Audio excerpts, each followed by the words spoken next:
Señor esté con ustedes. Lectura del Santo Evangelio según San Lucas.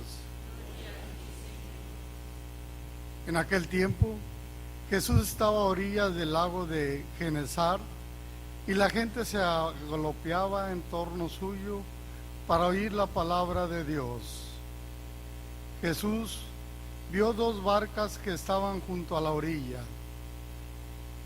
Los pescadores habían desembarcado y estaban lavando las redes.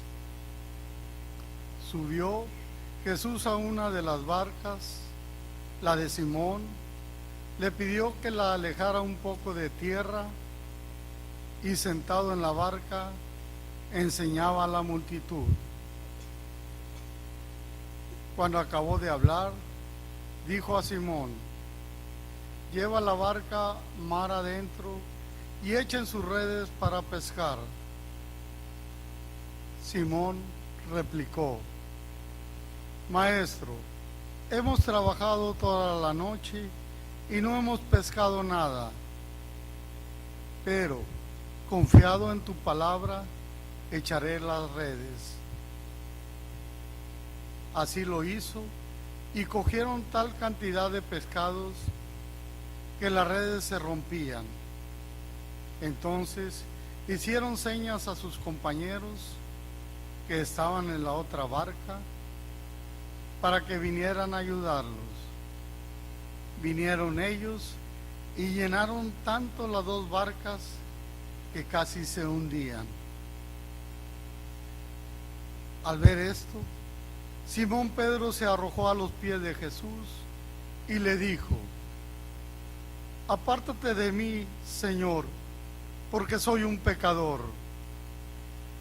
Porque tanto él como sus compañeros estaban llenos de asombros al ver la pesca que habían conseguido.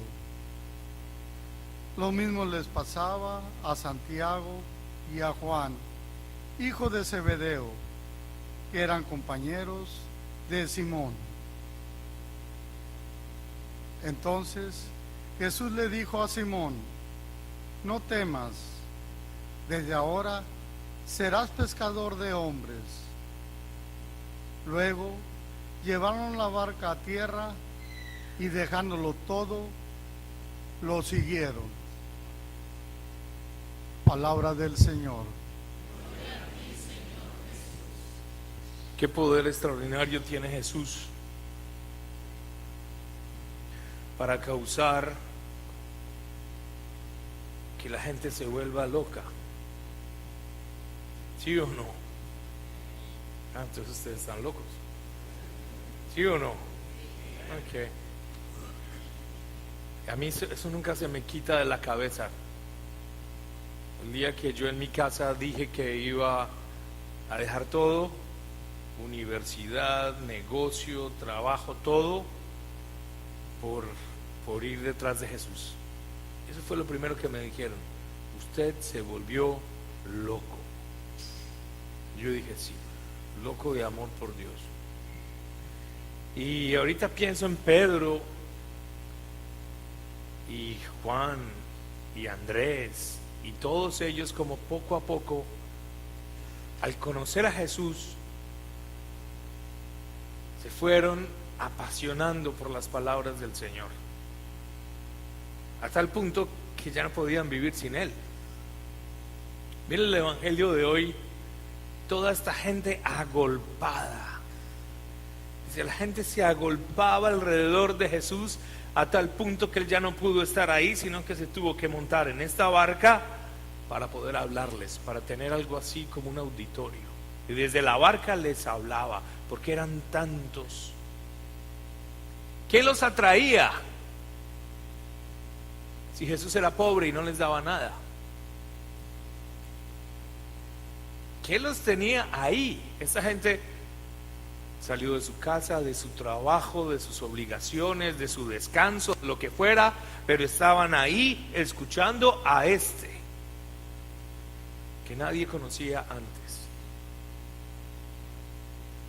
Porque las palabras de Jesús los llenaban de vida, de esperanza, de alegría, les ayudaba a traer orden a su existencia, les hacían su vida más bonita.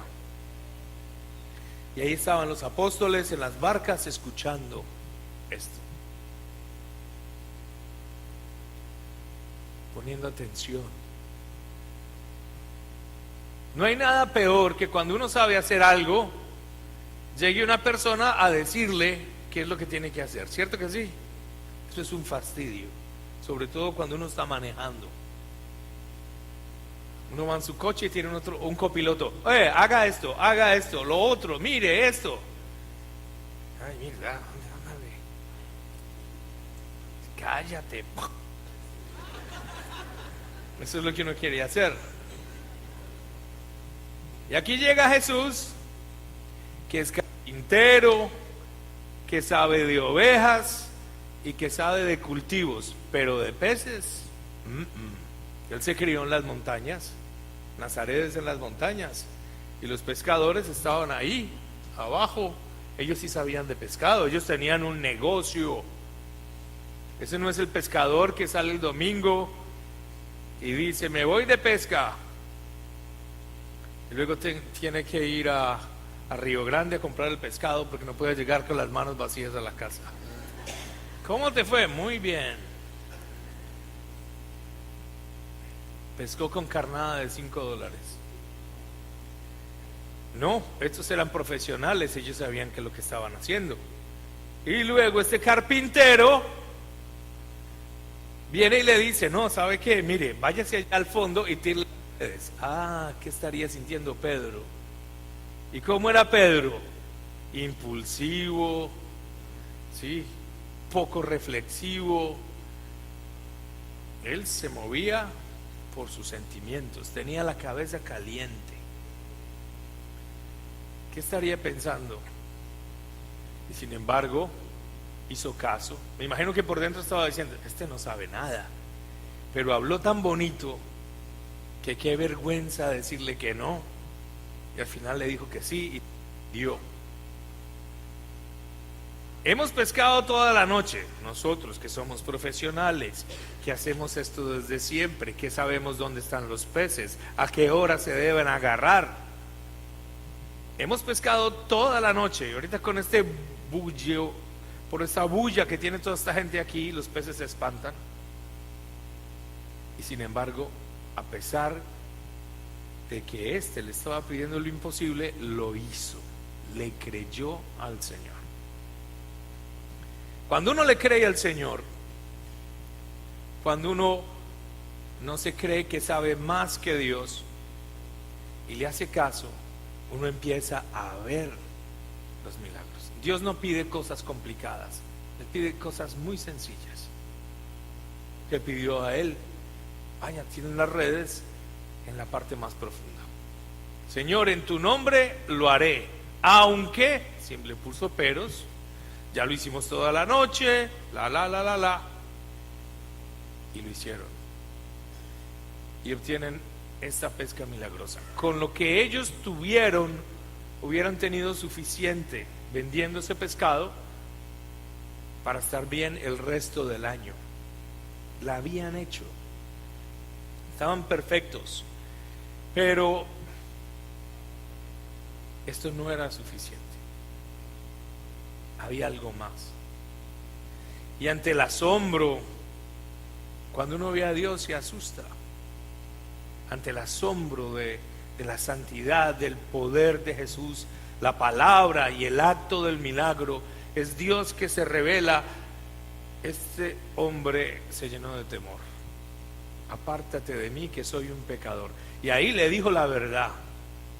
No lo está diciendo por quedar bien, él está reconociendo que es un pecador, está reconociendo que ante la pureza y la santidad de Jesús, él con su pecado es nada y se siente nada. Él experimenta su miseria. Y esa es la relación que tiene la primera lectura con el Evangelio. La primera lectura, el profeta nos habla de la visión de la santidad de Dios. Santo, santo, santo es el Señor. ¿Sí? ¿Dónde repetimos esas palabras? ¿Dónde? ¿Dónde? En la Eucaristía. Cada domingo lo repetimos: santo, santo, porque estamos en la presencia de Dios, el santo de los santos. Dios está aquí. Y reconocer esa santidad tan grande, tan poderosa y tan sagrada, esto infunde temor, un temor bueno, no es miedo, es un temor reverencial. Apártate de mí, Señor, porque soy un pecador. Por eso empezamos nosotros la Santa Eucaristía reconociendo nuestro pecado, purificando nuestro corazón para poder acercarnos a aquel que es santo. Esto es tan delicado que San Pablo en la carta a los Corintios, en la primera, el capítulo 11, hablando de la Eucaristía, le recuerda a las personas: el que come de la carne del Señor y bebe de la sangre del Señor sin discernir, se traga su propia condenación. Y por eso hay muchos entre ustedes que están enfermos y no pocos han muerto. Ojo, porque la santidad de la Eucaristía es tal que no la podemos corromper con nuestro pecado. Por eso San Pablo nos advierte, y eso a mí me preocupa, porque en esta comunidad yo veo mucha gente que comulga, pero muy poca gente que se confiesa. Ojo, dice San Juan: el que dice que no tiene pecado es un mentiroso. ¿O yo para qué me voy a confesar? Yo no robo, yo no mato, yo no le hago mal a nadie. Por eso hay que hacer un examen de conciencia. La santidad de Dios se manifiesta. Por eso hay que reconocerla. Y la primera solución para nuestro pecado es reconocerlo, no es negarlo, es reconocerlo. Porque ahí es donde Dios entonces nos sana, nos reconstruye, nos renueva. ¿Cómo es posible que estos apóstoles hayan dejado todo y hubieran seguido a Jesús? Bueno, eso tomó tiempo, porque el Evangelio no nos está narrando exactamente todo lo que hizo y dijo Jesús. Ese no es el propósito. Los apóstoles conocieron a Jesús y poco a poco les pasó lo mismo que a la gente. Este predica de manera distinta, este tiene poder, este habla de una manera tan maravillosa, que poco a poco ellos fueron sacando de su tiempo para estar más cerquita con Dios. Sí, poco a poco. Y este fue el momento definitivo. Ya cuando Jesús les hace la invitación, ellos ya tenían una fascinación por Cristo que era imposible seguir viviendo sin Él. Era imposible seguir viviendo sin Jesús. El mismo Pedro lo dirá mucho después, como 3 años más tarde, cuando Jesús les pregunta: ¿y ustedes también me van a abandonar? ¿Ustedes también me van a dejar? Le pregunta a los discípulos, y Pedro dice: Señor, ¿a quién iremos? Solo tú tienes palabras que dan la vida. Porque es que sin Él no podríamos vivir, y eso es lo que tenemos claro. Por eso estamos aquí. Por eso estamos aquí.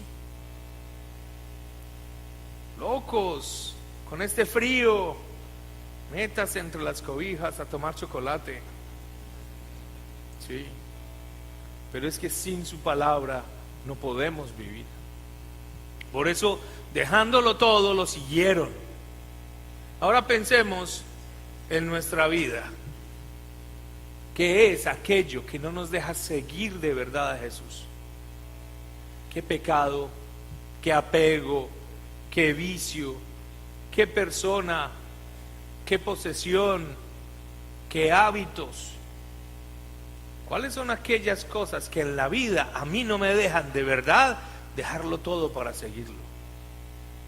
¿Cuáles son las cosas a las cuales yo le estoy dando más importancia que a Dios? A veces puede ser un partido de fútbol, A veces puede ser un programa de televisión, o unos amigos, o el negocio, o el trabajo. ¿Sí? Tengo un amigo que está bien enfermo, está pasando por una situación bien difícil en su vida. Y a raíz de esa situación difícil tuvo que renunciar al trabajo. Entonces me llamó pidiéndome consejo. Yo le dije, mira, lo mejor que puedes hacer en este momento es ir a visitar a esta persona que es profesional en lo que tú necesitas. Entonces dice el hombre, no puedo gastarme los ahorros en eso. Está como aquel que va por el camino y le sale un ladrón y le dice, ¿la bolsa o la vida? Y dice el tipo, la vida, porque la bolsa la necesito para un negocio. Hay veces le damos más importancia a aquello que no es importante. Y muchas veces en nuestra relación con Dios le damos más importancia a las cosas que no valen la pena, que no salvan, que no dan vida, a las cosas que nos esclavizan, que no nos dan la tranquilidad.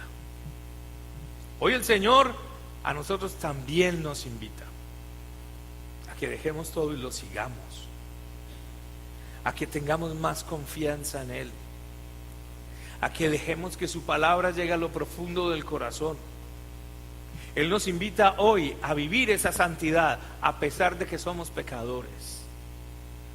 Porque, hermanitos, yo quiero que se metan esto en la cabeza y en el corazón.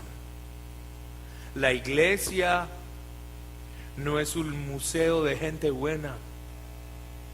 La iglesia no es un museo de gente buena. La iglesia es una clínica para sanar pecadores. Y así como Pedro reconoció su pecado y su miseria, Dios en su misericordia lo llamó. No tengas miedo. Hoy evita tener miedo de seguir al Señor con ganas. Evita tener miedo al que dirán. Evita tener miedo al que te digan loco, lameladrillos, chupamedias, fanático religioso. Yo prefiero ser fanático de Jesús y no de las Chivas. Yo prefiero ser fanático de Jesús porque Él es la verdad y la vida. Un equipo de fútbol no te da lo que te da Jesús. Ser fanático de Dios es ganarse la salvación. Lo otro todo va a pasar. ¿Sí? Por eso hoy dejemos el miedo a un lado y sigamos a Jesús, que Él es el que nos da la verdadera salvación. Que así sea.